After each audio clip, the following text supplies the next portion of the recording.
Alright, here is the Emerson or Copeland CC200.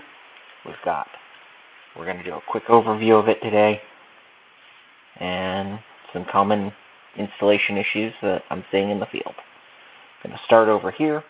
We've got our power supply coming over these terminals here.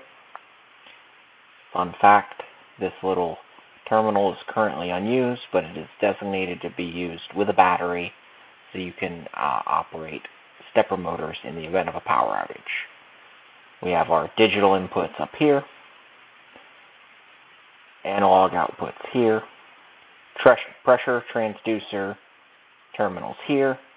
We have our analog inputs down here, return air temperature or discharge air temperature, defrost termination sensor, return air temperature sensor, coil outlet temperature sensor, and then some defrost current input, then some auxiliary inputs. Down here is our stepper motor terminals. In the event that you need additional stepper motor inputs or have multiple evap coils, you'll need the expansion modules which connect over here. Coming over here, we have our two RS-485 COM ports, our display port, and then the two Ethernet ports. We've got the pulse width triac relay here.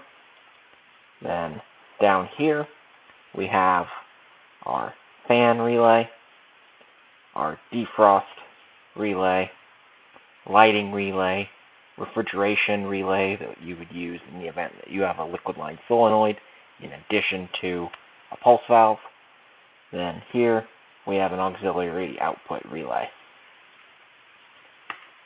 Some issues that I'm seeing in the field right now with new installations.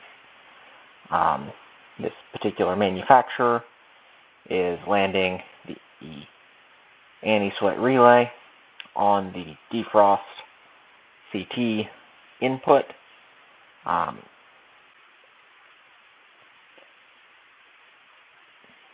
If it were active right now, this input would have to be moved over here to this output. This is a solid state relay that controls the anti-sweat heaters. Right now what we're having to do is install it per the manufacturer's instructions and bypass this relay. Another issue we're seeing is the liquid line, or another issue that we're seeing is the pulse valve is getting brought in both line and neutral to this triac relay.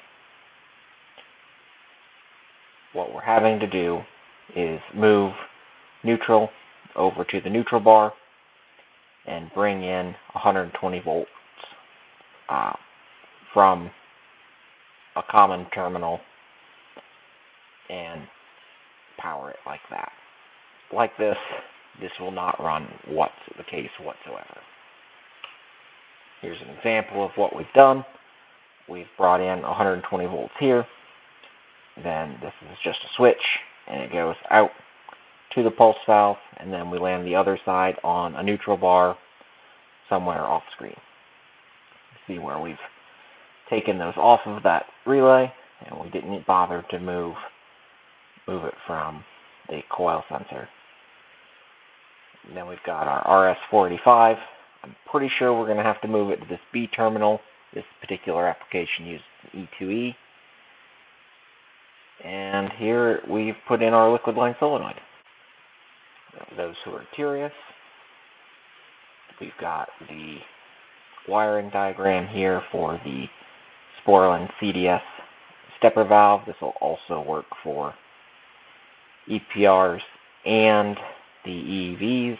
We've got white at 76, black at 77, red at 78, and green at 79.